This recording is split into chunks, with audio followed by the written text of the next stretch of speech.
every new concept first comes to the mind in a judgment. We do not really think. We are barely conscious until something goes wrong. The entire universe is perfused with signs, if it is not composed exclusively of signs. If it is not composed exclusively of signs.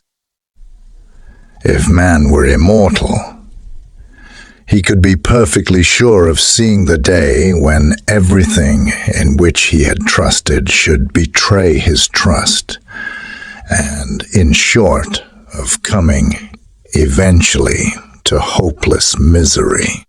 He would break down at last, as every good fortune, as every dynasty, as every civilization does. In place of this, we have death. The pragmatist knows that doubt is an art which is to be acquired with difficulty. If an opinion can eventually go to the determination of a practical belief, it, insofar, becomes itself a practical belief. And every proposition that is not pure metaphysical jargon and chatter must have some possible bearing upon practice. The opinion which is fated to be ultimately agreed to by all who investigate is what we mean by the truth, and the object represented in this opinion is the real. That would explain reality. I would explain reality. It is not knowing, but the love of learning that characterizes the scientific man. It is easy to be certain. One has only to be sufficiently vague. My language is the sum total of myself. The essence of belief is the establishment of a habit, and different beliefs are distinguished by the different modes of action to which they give rise. The definition of definition is at bottom just what the maxim of pragmatism expresses. We should chiefly depend not upon that department of the soul which is most superficial and fallible, our reason, but upon that department that is deep and sure, which is instinct. We cannot begin with complete doubt.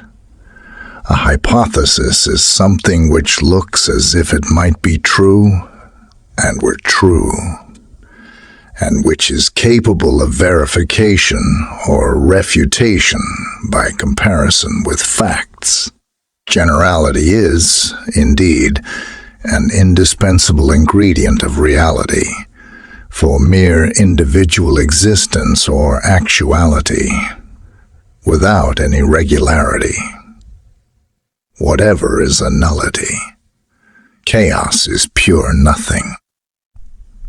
I define a sign as anything which is so determined by something else, called its object, and so determines an effect upon a person, which effect I call its interpretant, that the latter is thereby mediately determined by the former.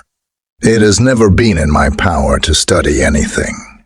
Mathematics, ethics, metaphysics, gravitation, thermodynamics, optics, chemistry, comparative anatomy, astronomy, psychology, phonetics, economics, the history of science, whist, men and women, wine, metrology, except as a study of semiotics.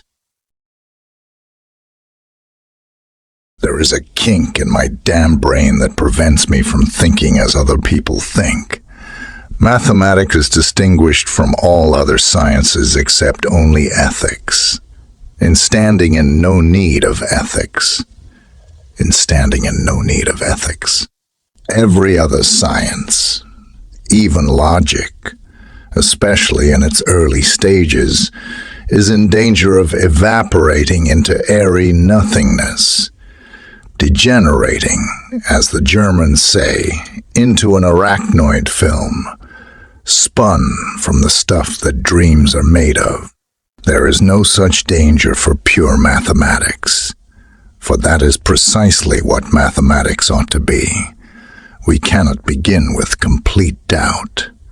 We must begin with all the prejudices which we actually have when we enter upon the study of philosophy. These prejudices are not to be dispelled by a maxim, for they are things which it does not occur to us can be questioned. A person may, it is true, in the course of his studies find reason to doubt what he began by believing, but in that case he doubts because he has a positive reason for it, and not on account of the Cartesian maxim. Let us not pretend to doubt in philosophy what we do not doubt in our hearts. To suppose universal laws of nature, capable of being apprehended by the mind, and yet having no reason for their special forms, but standing inexplicable and irrational, is hardly a justifiable position. Uniformities are precisely the sort of facts that need to be accounted for. Law is par excellence, the thing that wants a reason. Now, the only possible way of accounting for the laws of nature, and for uniformity in general, is to suppose them results of evolution. A true proposition is a proposition belief, which would never lead to such disappointment, so long as the proposition is not understood otherwise than it was intended. Truly, that reason upon which we plume ourselves, though it may answer for little things, yet for great decisions is hardly surer than a toss-up.